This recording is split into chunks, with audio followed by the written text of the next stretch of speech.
What's up, I Like Scary? We are back. I hope you all having an awesome day. I'm having an awesome day. It feels great to be a horror fan. So, you guys, today we're going to talk about some Halloween trilogy talk and just something that just came up in the horror community about Halloween Kills actually being the one that killed the franchise. And I want to kind of touch on that. But before we get started, definitely smash the like button because it definitely helps. So, this all started from an article with Screen Rant by Adrian Tyler saying that Halloween Kills hurt the franchise more than any other movie. Now, I want to touch on this, but first I'm going to get into what some of the things are, being said in this article. Now, starting off, it says Halloween Kills hurt the Halloween franchise more than any other movie, and not even Halloween Ends can fix the big mess it left. Also saying that the Halloween franchise has gone through different retcons. They have created different timelines, and while not all have been successful, Halloween Kills ended up hurting the franchise more than any other movie. John Carpenter introduced the world to the serial killer Michael Myers in 1978 Halloween movie. And while building a movie saga wasn't among his plans for it, the Halloween franchise has become one of the most beloved ones in the horror genre. Even though it has been quite inconsistent and not all of its movies has been beneficial to the stories of Michael Myers and Laurie Strode. Also, what was said was, basically, although Halloween 4, 5, 6, H2O, Resurrection weren't big hits either, and the changes they made to Michael Myers and other characters did more harm than good, they still made sense within their timelines. But the same can't be said about Halloween Kills.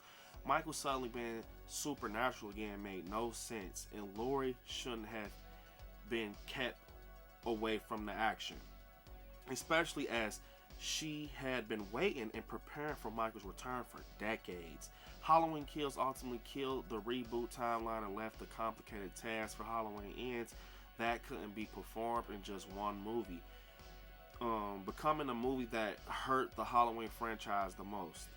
So you all, to kind of touch on this basically now, I'm going to just say this.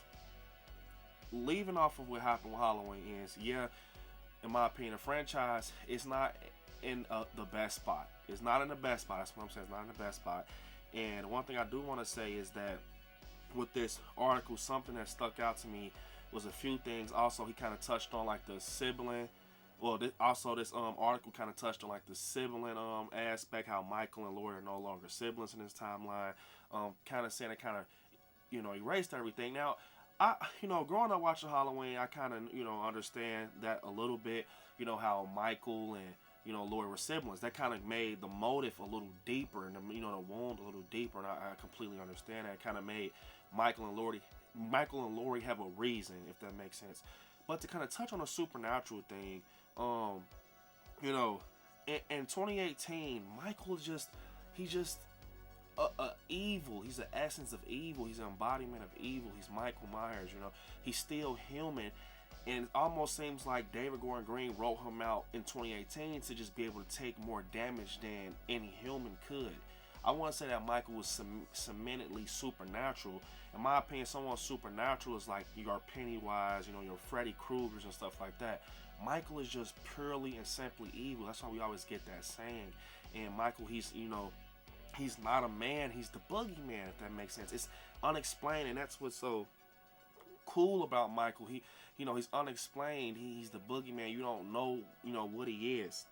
He looks like the shape of a man, but he's more of evil. That's why he, has the name The Shape, because he's the shape of the man, but he's the embodiment of evil. And I think some people don't get that now. I do understand, in 2018, he kind of was more human-like. You kind of hear him grunt a little bit. We get his digits blew off by Laurie. He's getting shot in the face. He's getting up. But that just doesn't mean that, he's not supernatural in those cases. Now, they never stated firmly, like, this man is supernatural in this Halloween trilogy with David Gordon Green. One thing that did make it seem like he was supernatural was the end with the mob, Michael against the mob, and he's getting taken a beating, and after he takes his beating, gets stabbed and all this crazy shit, he gets back up, fully powered. And, they kind of squeeze that sand in there where Laurie said, the more he kills, the more he transcends to something that can't be defeated with brute force, while they're showing him trying to be people trying to defeat him with brute force. So that's basically telling us that it's not working. So the more he kills, it's like the more, maybe, I don't know how to explain. It's hard to word. I've read a few of the Halloween books, and they kind of talk about a lot of that in those books, but sometimes the books don't connect to the film. Like Halloween Ends, in my opinion, the book was better than the film. 2018, similar to the film, but I just feel like Michael is. He wasn't. They didn't confirm him being supernatural. It was like the decisions he made were just smart. He hid out. Just like, for example, this was showed me that Michael's very smart, and he's unlike just any weird being. He's smart like us humans. Think about it. Lori and Alice, they locked him in a basement. He thought, okay, this house is burning. I'm going to hide in the gun shed. And the firefighters came. He knew someone would come possibly, but possibly they wouldn't. But he just knew, if I get in this gun shed, I can be protected. Lori lifting his gun shed, taking out this kill shot rifle for Karen, not knowing this is going to be what saves the boogeyman. I think that this trilogy showed that Michael is very smart. This showed that he has brains. A lot of the stuff he did, like following the podcasters with the mask and just to retrieve his mask. Him standing in that graveyard watching the podcasters and watching her move, following them to the gas station. And a lot of that stuff is just very smart, even to the point where, he's behind a mannequin upstairs and he moves it and him and Lori are fighting back and forth. Michael is very smart in this trilogy. It's something like in H2Os and stuff like that. He was kind of more of his brain wasn't like a dud. He just didn't think as precisely as he did in this, and I feel like that's what they kind of show. Like Michael is just like us; he's just evil, and they kind of reveal that Michael didn't even want nothing to do with Lori in the trilogy. He just kind of wanted to get home. If you watch this trilogy with a certain set of eyes, you can see that this whole time Michael just wanted to get home. Dr. Sartain brought Lori and Michael full circle to get this story going, like Hawkins told Lori. It was different, it was a different set of eyes with this trilogy.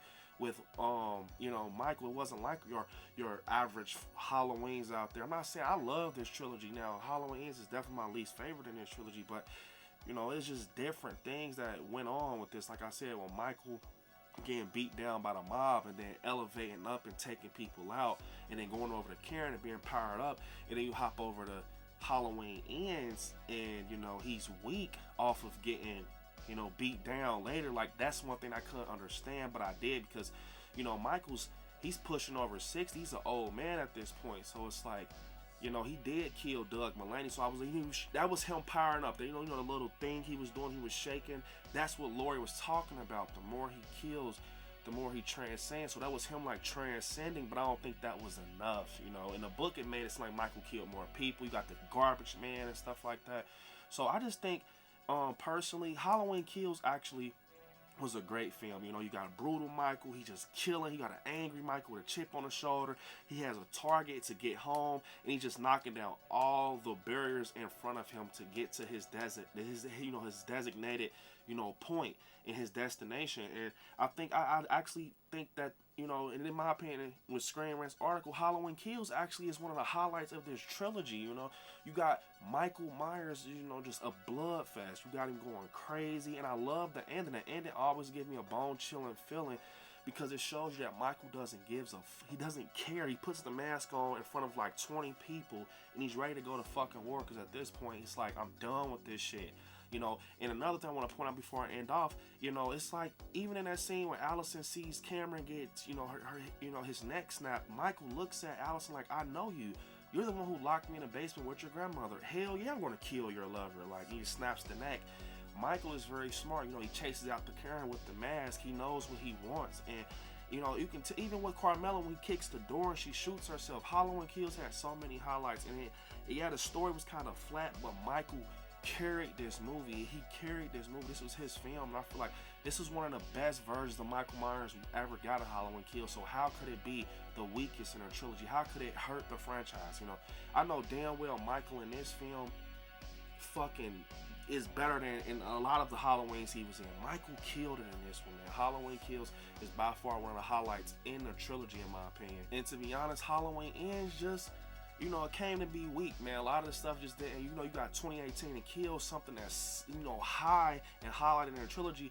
You kind of go off this guy, Michael Myers, and branch off to Corey Cunningham, and it's like, You know, that's what kind of makes Halloween Ends a little weaker than Kills, in my opinion. But you guys, comment down below what you all think about what I just talked about. But unfortunately, it's the end of the video. Don't forget to hit me on my social media. I like scary on Instagram. I like scary _ on TikTok. Right now on Facebook. I like scary on Twitter. And yeah, you guys, don't forget to watch some horror movies. Stay scary out there. I love you all.